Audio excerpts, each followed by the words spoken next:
अब हम बात करेंगे, we will start today constant pressure process. Constant pressure process जिसको कि आइसोबारिक प्रोसेस भी बोलते हैं। During the heating of gas pressure will remains the constant. यहाँ पे आप देख रहे हैं P is equal to constant लिखा है। It means during the heating of gas the pressure will remains the constant. In this diagram, this is the PV diagram. PV diagram में आप देख रहे हैं हॉरिजेंटल लाइन आ रही है, क्योंकि हॉरिजेंटल लाइन जो है प्रेशर को शो करती है। तो हॉरिजेंटल लाइन यहाँ पे है, तो यहाँ पे pressure remains the constant. Pressure जो है कांस्टेंट बना हुआ है 1 to 2 प्रोसेस। हीटिंग कर रहे हैं, वॉल्यूम कुछ चेंज हो रहा है। यहाँ पे वॉल्यूम V1 था और यहाँ पे वॉल्यूम V2 हो गया। तो चेंज ऑफ वॉल्यूम जो रहेगा, वॉल्यूम बढ़ गया है, हीटिंग करेंगे तो वॉल्यूम बढ़ जाएगा, टेम्परेचर भी बढ़ेगा। तो जब वॉल्यूम बढ़ गया है तो वॉल्यूम, चेंज ऑफ वॉल्यूम क्या रहेगा, V2 माइनस ऑफ V1। वो हमने यहाँ पे लिख दिया है। जो वर्क डन है that is the 1 to 2 PdV है। ये हमारा सिंपल फार्मूला होता है जो चलता आ रहा है शुरू से। ये हमारा स्टडी फ्लो वर्क डन का फार्मूला है जो हम बात करते हैं। तो work done is equal to 1 to 2 PdV and work done is equal to P को बाहर ले लेंगे चूंकि प्रेशर कांस्टेंट है 1 to 2 dV। तो चेंज ऑफ वॉल्यूम क्या है, that is the V2 minus of V1। जैसा कि हमने बताया, यदि V2 को P के साथ में क्लब करेंगे तो P2 V2 लिख सकते हैं, और V1 को यदि P के साथ में क्लब करेंगे तो P1 V1 लिख सकते हैं। तो W is equal to P2 V2 minus of P1 V1 and W is equal to, because of PV is equal to MRT equation होती है। तो जब MRT इक्वेशन होती है तो W is equal to MRT2, P2 V2 is equal to MRT2 minus of MRT1। ये आपकी equations बन गई नए फॉर्म में। उसके बाद आपका जो वर्क डन है यहाँ पे, ये वर्क डन जो है MRT2 माइनस ऑफ T1 को अंदर ले लेंगे, T2 माइनस ऑफ T1 को जो है यहाँ पे ले लेंगे, और MR जो है कॉमन आ जाएगा। तो MR यहाँ पे कॉमन है और T2 माइनस ऑफ T1 जो है आपका वो दिखा रहा है। फिर चेंज ऑफ इंटरनल एनर्जी, जैसा कि कल हमने बताया था, चेंज ऑफ इंटरनल एनर्जी सभी प्रोसेस के लिए कांस्टेंट रहती है, that is the MCV T2 minus of T1, जब तक कि वहां पे टेम्परेचर कांस्टेंट नहीं होता है। इसी को आगे आप देखेंगे according to the first law, Q is equal to delta U plus W। ये first law for the energy के लिए रहता है, आप बोलना चाहिए प्रोसेस के लिए रहता है। तो delta U MCV T2 minus of T1 है, ये जो आप देख रहे हैं T2 माइनस ऑफ T1 है, और प्लस वर्क डन जो निकल के आया था MRT2 माइनस ऑफ T1। तो यहाँ पे CV प्लस R को आप कॉमन लेके अंदर कर लीजिए और M हो जाएगा, और T2 माइनस ऑफ T1 जो है इसको आप ब्रैकेट में ले लीजिए। तो Q is equal to MCP T2 minus of T1 जो है निकल के आएगा, क्योंकि CV प्लस R होता है CP। CP, CV और R के बीच में रिलेशनशिप होता है CP minus of CP is equal to R। यहाँ पे CV प्लस R जो है CP बन जाएगा। तो MCP T2 minus of T1 that is the heat transfer. चौथा है चेंज इन एंथैल्पी। तो चेंज ऑफ एंथैल्पी के लिए MCP T2 minus of T1 and this is the change of enthalpy. यहाँ पे भी टेम्परेचर कांस्टेंट नहीं है, तो standard formula change of enthalpy के लगाएंगे। पांचवें नंबर पे है PVT रिलेशनशिप। तो PVT रिलेशनशिप के लिए हमारी इक्वेशन जो होती है PV by T is equal to constant. तो P1 V1 by T1 is equal to P2 V2 by T2।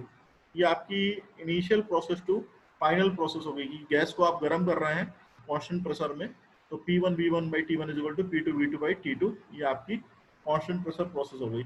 Then V1 by T1 is equal to V2 by T2, ये आपकी हो गया, क्योंकि प्रेशर कांस्टेंट है। P1 equal to P2 cancel हो जाएगा, तो V1 by T1 is equal to V2 by T2 हो जाएगा। और इसी को लिख सकते हैं T2 को इधर ले आइए और V1 को नीचे ले आइए, तो T2 by T1 is equal to V2 by V1 हो सकता है। Constant temperature that is isothermal process, PV is equal to C। एक आपकी जो प्रोसेस होती है आइसोथर्मल की, PV is equal to C। तो जो वर्क डन है that is 1 to 2 integration of PdV, और work done is equal to 1 to 2 C/V dV, क्योंकि PV is equal to C अपने को पता है, ये रिलेशनशिप होता है।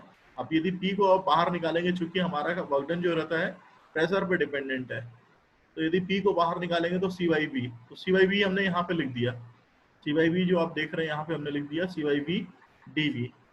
तो C को बाहर निकालिए जो कि कांस्टेंट है, 1 to 2 इंटीग्रेशन 1/V dV, ये हमने कर दिया। तो C जो है कांस्टेंट है, बाहर है, नेचुरल लॉग ऑफ V, और इसकी जो आपकी वो रहेगी लिमिट रहेगी 1 to 2 रहेगी। अब जब इंटीग्रेशन कर लिया आपने, तो लॉग की जो प्रॉपर्टी रहती है C natural log of v2 minus of v1, तो जो डिफरेंसेस रहता है लॉग की प्रॉपर्टी के हिसाब से वो डिवाइड में चेंज हो जाता है। और सी का मतलब है आपका पीवी, तो C is equal to PV put कर दिया और अंदर ब्रैकेट में आ गया natural log of v2 by v1। अब चूंकि v2 बाई v1 है, तो यदि आप pv is equal to constant लिख रहे हैं that means p1 v1 is equal to p2 v2, और यदि v2 बाई v1 लिख सकते हैं तो इसी को चेंज करके क्या लिख सकते हैं p1 बाई p2 लिख सकते हैं, क्योंकि v2 by v1 is equal to क्या हो जाएगा p1 बाई p2। तो ये वर्क डन का फार्मूला मॉडिफाइड होके that is a p1 v1 natural log of p1 by p2। अब चूंकि pv जो है p1 v1 के बराबर भी है और pv जो है p2 v2 के बराबर भी है, क्योंकि pv इज इक्वल टू हमने कांस्टेंट लिखा है, तो अब कोई भी प्रोसेस हो वहां पे p1 v1 हो p2 v2 हो, तो उस हिसाब से आपका इनिशियल कंडीशन के हिसाब से p1 v1 हो जाएगा, फाइनल कंडीशन के हिसाब से p2 v2 जाएगा। तो चूंकि हमने इनिशियल कंडीशन को यहाँ पे सेलेक्ट किया है, तो that means p1 v1 natural log of p1 by p2, ये हम लिख सकते हैं। ये आपका ये डायग्राम है पीवी डायग्राम। पीवी डायग्राम हरदम वर्कडन के इनपुट को शो करता है कि वर्कडन कितना मिल रहा है। तो that is a constant temperature process, PV is equal to constant. जब PV is equal to constant रहेगा तो ये आपका वर्कडन के लिए फार्मूला हो जाएगा, ठीक है ना। तो PV is equal to constant, that is the constant temperature process. Change in internal energy that is called a delta U, and delta U is equal to mCV T2 minus of T1। तो mCV T2 minus of T1 ये change of internal energy है, and the change of internal energy is equal to 0 because of T1 is equal to T2। जब T1 बराबर T2 कर देंगे आप यहाँ पे, क्योंकि कांस्टेंट टेम्परेचर की प्रोसेस है, तो डेल्टा U जो रहेगा चेंज ऑफ इंटरनल एनर्जी 0 हो जाएगा। फिर इसी तरीके से हीट ट्रांसफर की बात करेंगे। हीट ट्रांसफर एक प्रोसेस के लिए according to the first law delta U plus W होता है। अब आपके पास चेंज ऑफ इंटरनल एनर्जी 0 हो गया, तो हीट ट्रांसफर किसके बराबर हो जाएगा, वर्क डन के बराबर हो जाएगा। तो यहाँ पे heat transfer that will equal to work done. तो एक ऐसी प्रोसेस है कांस्टेंट टेम्परेचर जहाँ पे कि जितनी हीट दी जाएगी वो पूरा वर्क डन में कन्वर्ट हो जाएगी। This is the significance of the this process constant temperature. तो कांस्टेंट टेम्परेचर प्रोसेस जो रहती है ये हाइपोथेटिकली प्रोसेस मानी जाती है। नॉर्मली ये प्रोसेस को कर पाना बड़ा मुश्किल काम है, प्रैक्टिकली हम नहीं कर सकते कि जितनी हीट आई है टोटल वर्क डन में कन्वर्ट हो जाए। आपको जब हम सेकेंड लॉ बताएंगे या लिमिटेशन ऑफ फर्स्ट लॉ बताएंगे, तो उसमें आपको यही देखने को मिलेगा कि कोई भी दुनिया में ऐसी चीज नहीं है जिसकी टोटल हीट जो है वर्क डन में कन्वर्ट हो सके। तो that is not a practical case, but in this process hypothetically जो बताया जा रहा है it means Q is equal to W because of the change of internal energy is 0, क्योंकि चेंज ऑफ इंटरनल एनर्जी क्या हो गई है 0 हुई है। तो Q इज इक्वल टू क्या लिख सकते हैं यहाँ पे W। फोर्थ नंबर पे है चेंज ऑफ एंथैल्पी। तो in change of enthalpy delta H is equal to mCp T2 minus of T1, ये आपकी चेंज ऑफ एंथैल्पी है। तो चेंज ऑफ एंथैल्पी 0 हो जाएगी क्योंकि टेम्परेचर T1 बराबर T2 है, तो change of enthalpy would be 0। Okay, and the PVT relationship that is the P1 V1 by T1 is equal to P2 V2 by T2। यदि temperature को constant कर देंगे तो P1 V1 is equal to P2 V2, या इसको लिख सकते हैं P2 by P1 is equal to V1 by V2, जैसा कि हमने उसमें आपको लास्ट उसमें बताया था। ठीक है, एडियाबेटिक प्रोसेस की बात करें तो एडियाबेटिक प्रोसेस आइसेंट्रोपिक कहलाती है, जो कि PV to power gamma is equal to constant को फॉलो करती है, या इसे S is equal to C भी बोलते हैं। तो एक ऐसा सिलेंडर पिस्टन मैकेनिज्म जहाँ की गैस भरी हुई है, बट गैस ना तो कोई हीट बाहर से अंदर की तरफ ले रही है, ना ही गैस अपनी हीट को लूज कर रही है, अंदर से बाहर जाने दे रही है। So this is the significance of this process, adiabatic process. No heat enter from surrounding to system and no heat leave from system to surrounding. This is the significance of this process. अब work done की भी बात करेंगे तो work done is equal to 1 to 2 PdV, ये आपका work done का formula होता है normally, and work done is equal to 1 to 2 C upon V की पावर गामा dV। अब ऐसा हमने क्यों लिखा है, यहाँ पे आप देख रहे हैं पार्टीशन किया हुआ है, that is the PV to power gamma is equal to constant. तो it means P is equal to क्या लिख सकते हैं C अपॉन V की पावर गामा। तो वही P की जो वैल्यू थी वो यहाँ पे हमने लिख दी है, C अपॉन V की पावर गामा dV, और C को बाहर ले लिया। फिर वही काम करेंगे जैसा कि कांस्टेंट टेम्परेचर में किया था, 1 to 2 1 अपॉन V की पावर गामा dV। इसका इंटीग्रेशन करने के लिए V की पावर माइनस गामा प्लस 1 ये हो जाएगा, और नीचे माइनस गामा प्लस 1। लिमिट कहाँ से कहाँ जाएगी, 1 to 2 लिमिट जाएगी, lower limit and higher limit, जैसा कि इंटीग्रेशन में करते हैं।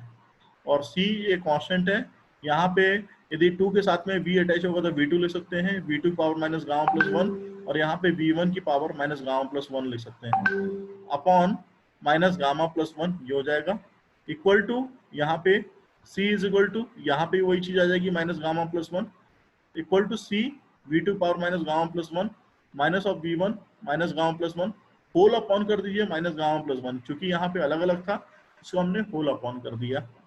इसी को सब्सिक्वेंट यदि आप आगे बढ़ाएंगे, समीकरण को आप आगे बढ़ाएंगे तो w is equal to P power gamma, जैसा कि वहां पे c को लिख दिया था, c लिखा था तो c is equal to P power gamma ये लिख दिया।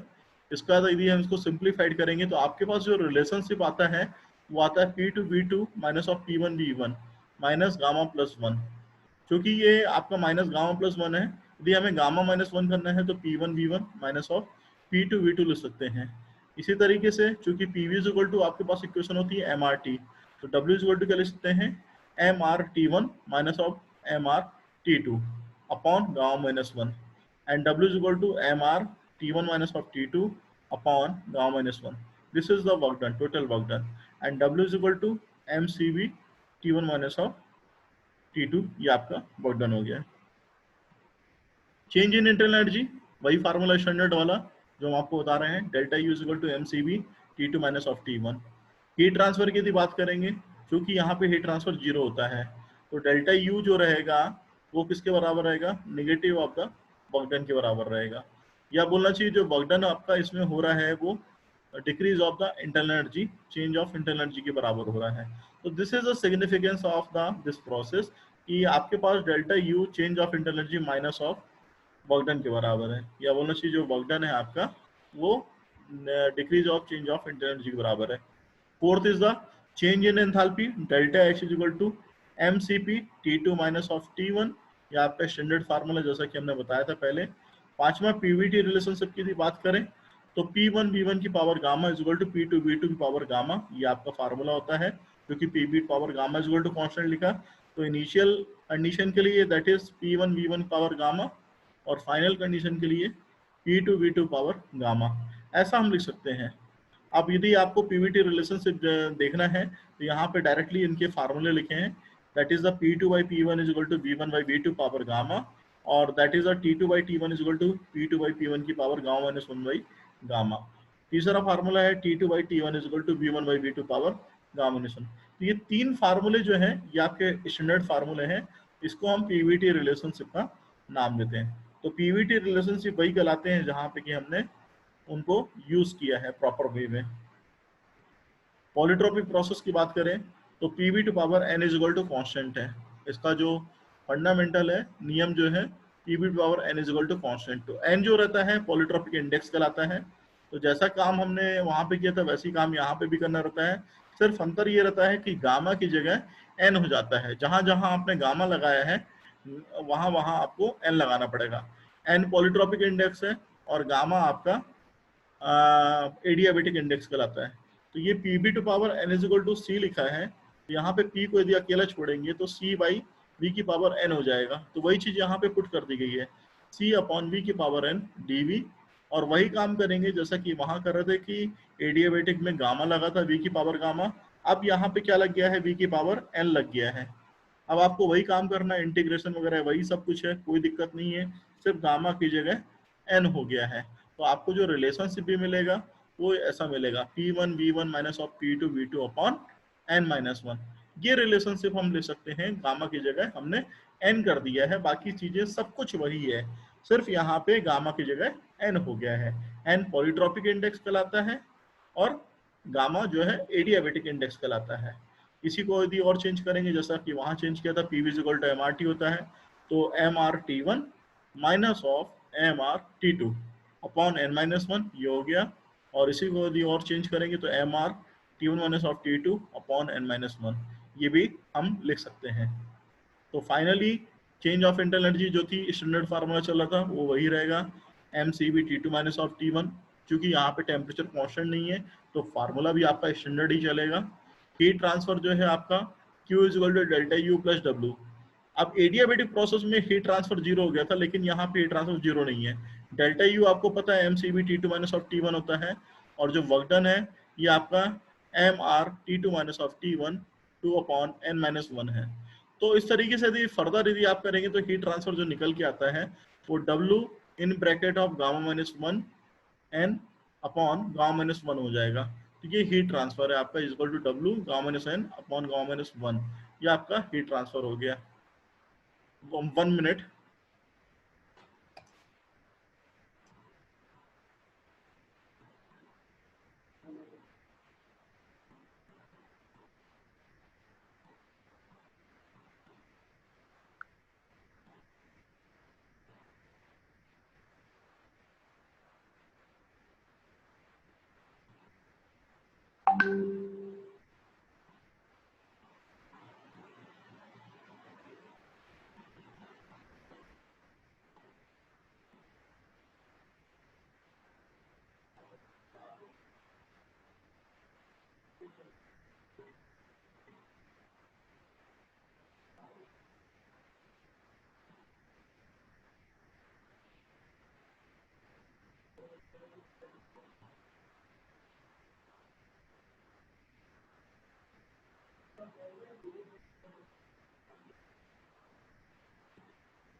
Change of enthalpy, uh, here change of enthalpy, that is the delta H is equal to mcp t2 minus of t1, and the pvt relationship जैसा कि वहां पे किया था वैसे यहाँ पे करना है, सिर्फ गामा की जगह n करना है।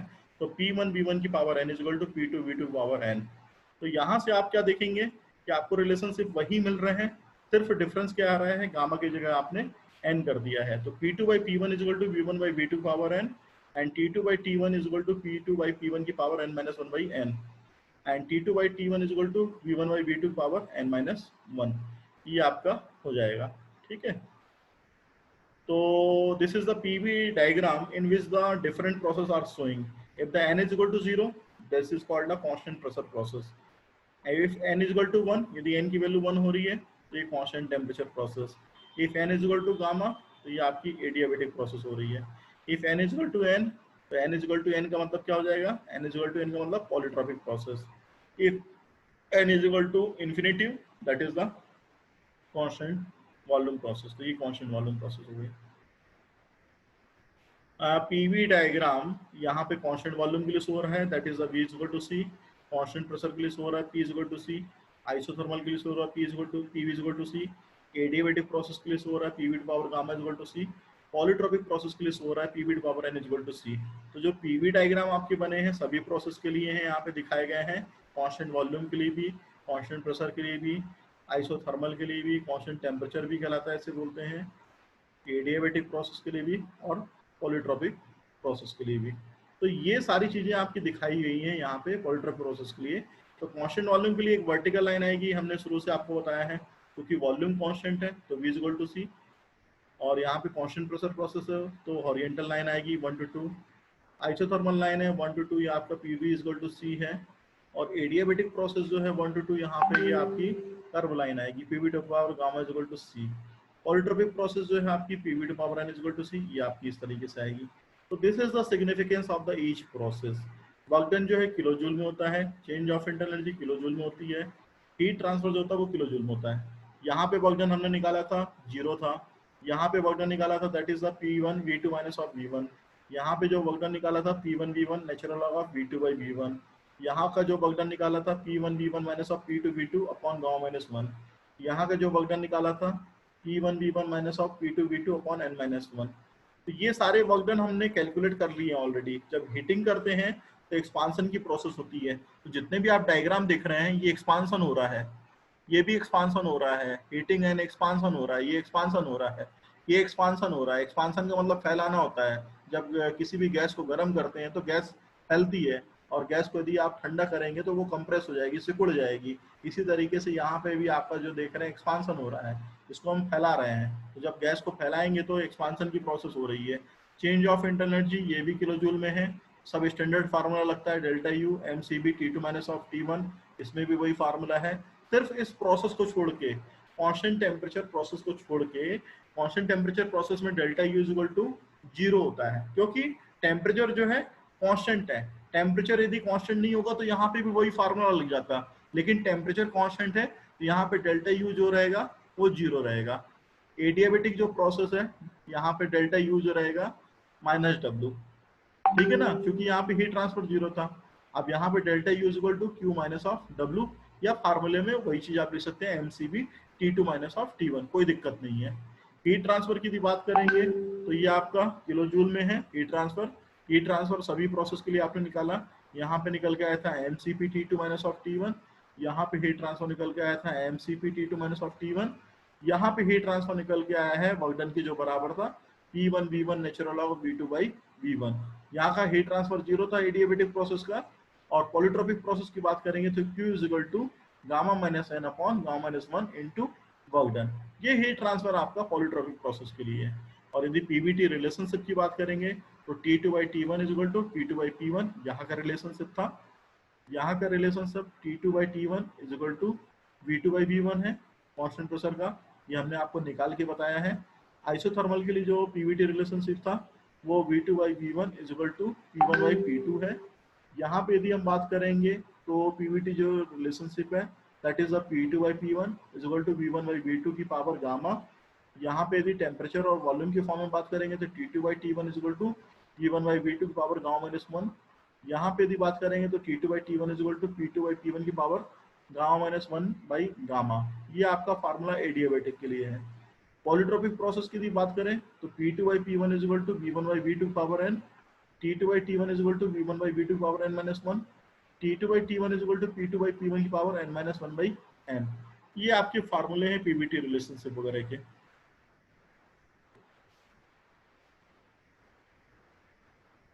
अब चूंकि हमने बहुत सारे सिंबल इस्तेमाल कर लिए बीच उसमें, तो आपको सबके मीनिंग बता दें।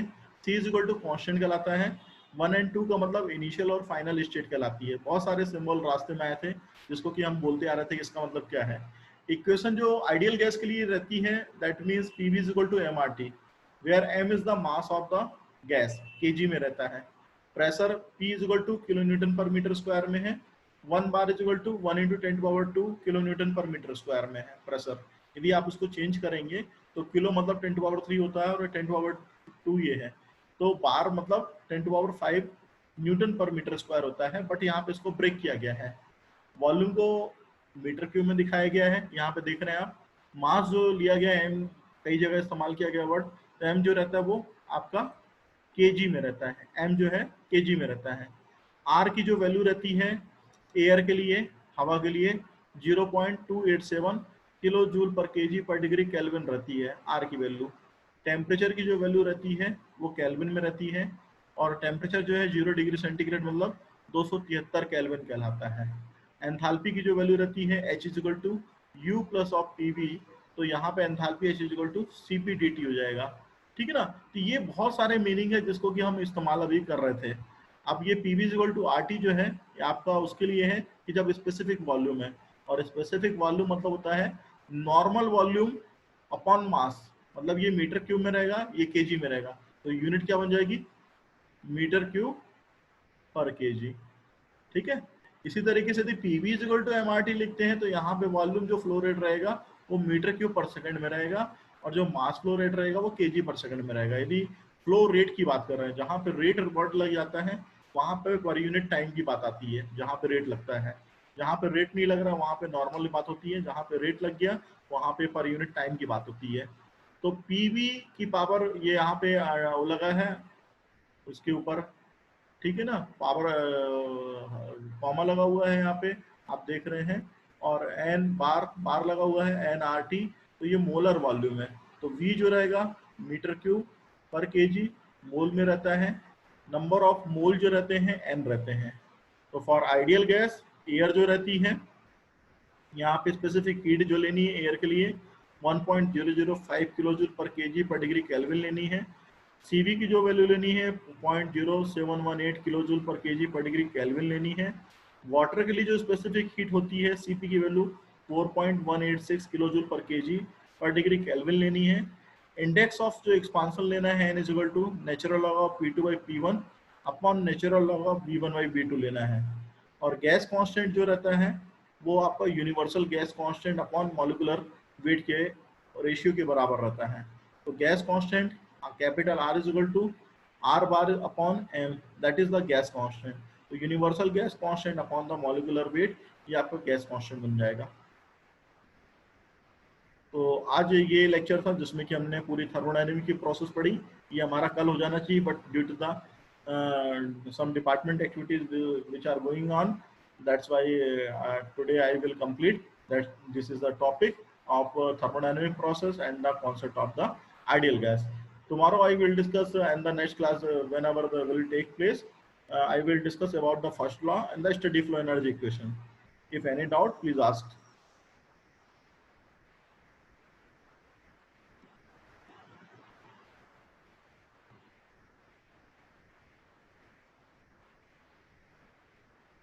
Yes, from this sides. If any doubt on type of process, please ask me.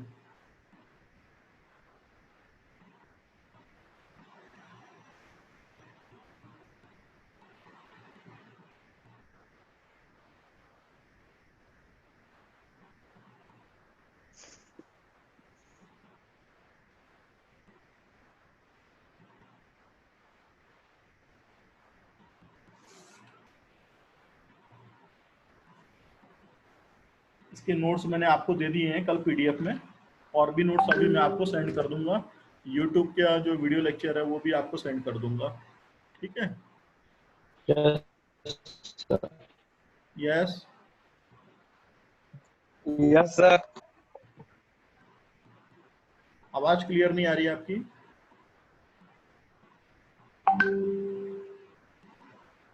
Yes sir.